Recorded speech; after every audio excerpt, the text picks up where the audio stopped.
Yo, what's poppin', guys? You got your boy Nandre here. Welcome to another video. So for this video, I'm playing some Aggro Dragon. Now this list I'm using, it's not actually mine. It's a list I got from one of my viewers. I play malz, so shout out to him. So as you may or may not know, it's always funny watching me play Aggro because like if there's anything I'm known for, it's definitely not for playing Aggro. Like I'm pretty sure I've been quoted multiple times for saying that like I don't like playing Goblin. I just don't. So I wanted to quickly record this because I still need quite a few points in order to get to, like the 12k score in order to get the Fender sleeves, which I actually really want. And I've been kind of slacking. Like as you can see from Master Scry, I have not really played at all this season, so I wanted to quickly go ahead and try to play some fast games, hence brought me to Aggro Dragon. Now I would have played Blood, but like I'm kind of like OCD about it, and I really don't want to play Blood right now. So yeah.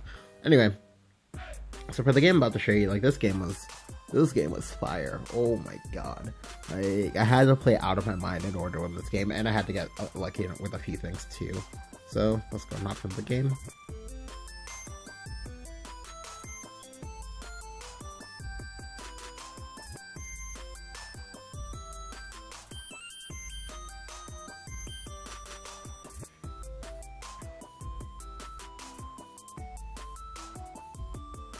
Alright, so I'm versus Rune. I have no idea what it is. I find that a lot of times while making like my mulligan versus Rune, I almost always guess wrong. I usually just assume that's like dirt, but then I guess wrong, and then it turns to be D shift, or sometimes it turns to be like neutral Rune. So I'm just gonna mulligan my removal because again, D shift or dirt are probably gonna be the safest one. If it's dirt, okay, that doesn't matter. I'm going first. I can ratio. If it's D shift, again, that doesn't matter. I can ratio. So I'll toss back everything. I'm really like I play like 6 1-drops. I just want the 1-drop, please game.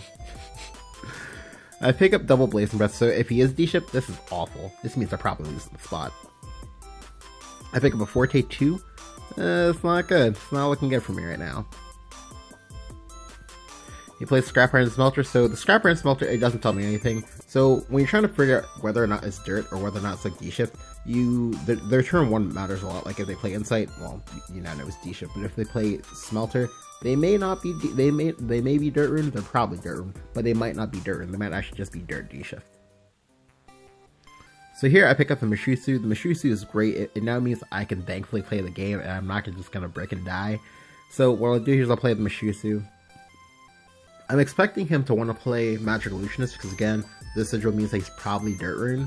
Yep, he plays it out. This is great for me, because now what I can do is I can go ahead and clear off the Magic Illusionist immediately. When I pick up the Breath of Sovereign, I already know this is going to be a long game, so I'm like, okay, alright, fine. So when you do break his Aggro, you do actually have to play a little bit like defensively sometimes.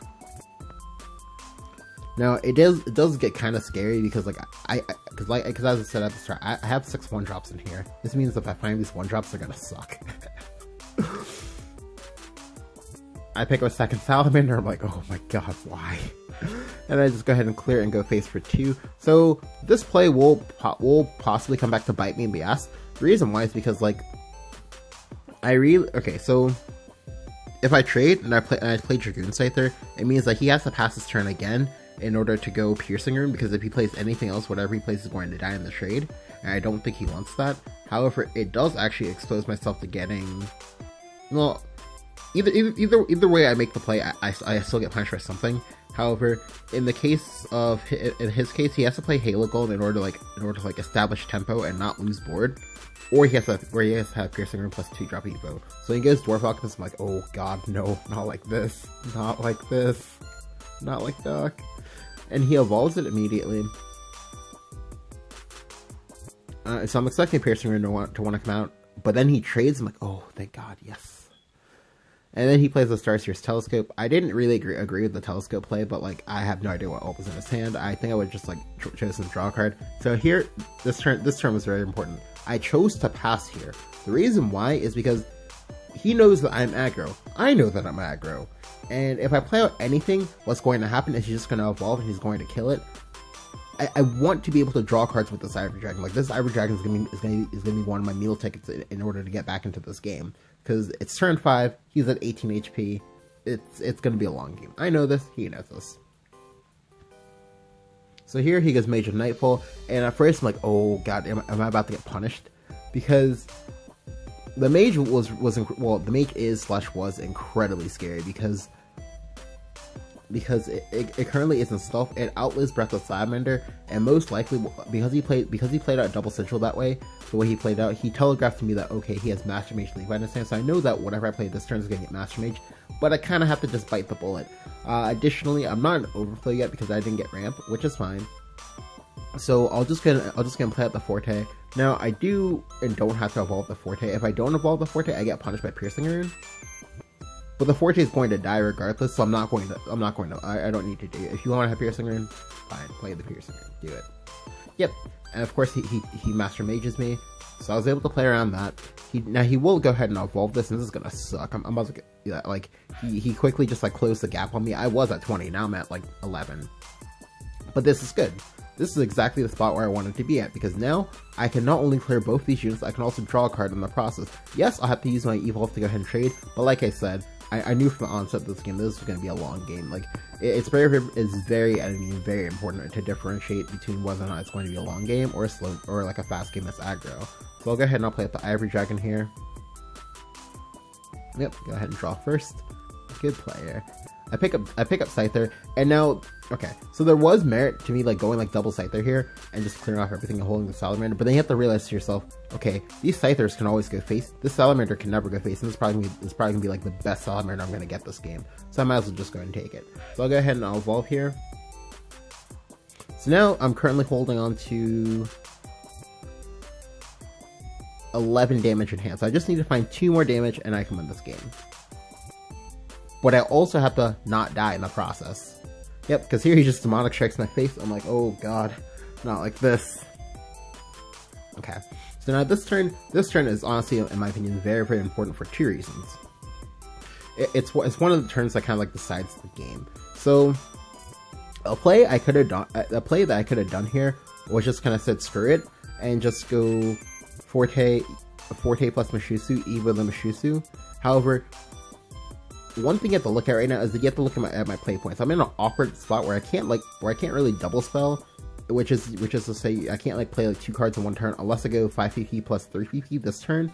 So that's gonna have to be like the play that I make, because this way I can go ahead and I can remove his 2/2 that's starting to deal 4 damage. I also go ahead and put Scyther into place. Putting Scyther into play means that he's probably gonna have to use Removal Spell, or, you know, use Piercing Rune, which is fine, or Dance to Death with his own. Again, this is still fine.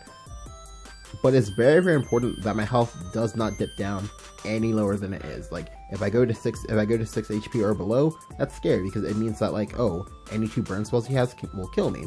So I'll go ahead and I'll choose to just, you know, double spell here. I'll go ahead and dance.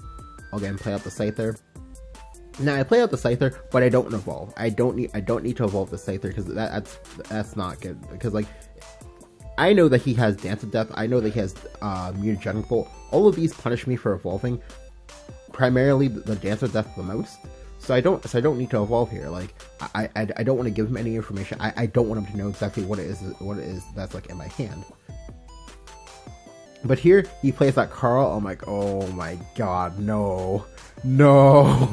But then he evolves the Carl. Now the Carl did actually save him from dying this turn, but he did have to like evolve his Carl and trade, and then he went Halo Golem face. So when he went Halo Golem face, it's like, I'm like, wow, okay, that's some next level play there. Because to me, honestly, the correct play is to actually go ahead and to go Carl, heal for the 1, because the healing for the 1 like is already good enough, because it stops you from dying. And then from there, you can go ahead and just go Halo Golem on the creature. Now, he should know that I have to make a lot of really good top decks in order to win, because so I've used 1 Forte, so I still have 3 Inas. Inas aren't as good if neither you or your opponent have a board, and I have 2 Hippogriff Riders. I have 3 Hippogriff Riders, I'm sorry. 3 Hippogriff Riders aren't good unless, of course, you have a board, so... and then lastly, well, he knows that I have 2 more Fortes left, but I know that I have one in my hand already. So he puts me in the 5 here. So this is terrifying, because it now means if he picks up Oz will kill me. So what I'll do here is I'll actually go ahead and go Ivory Dragon. I top deck the Salamander, which is great. Like, you know, go ahead and draw first, pro player. And then I'll go ahead and go Scyther plus Mishusu. So I'll do this, and I do this for 2 reasons. 1, because I want to restrict what happens. I want to kind of force the game into a situation where, oh, I don't need to top deck. The only thing I need to do is just have this board stick. I have 2 creatures in play, and as we saw last turn, he's struggling to remove this board. Like we're both struggling right now. So what I'll go ahead and do here is I'll go ahead and go Scyther, Mashusu, I'll Evolve the Scyther. I make the Evolve on the Scyther this turn in order to power up the Mashusu, and then lastly I'll go ahead and go Salamander in order to remove the Halo Golem. So now, if any one of these 3 creatures sticks, I win the game. I just need one of these 3 to stick and I win the game. He needs an Oz, and then he also needs the Oz to find 2 burn spells in order to kill me. So, very, very scary. One of us, well, definitely one of us is going to win or lose. But it's going to be decided right here. Yep, here he just goes out and just Master Mages. That's not good enough because I have the Forte. Now you lose.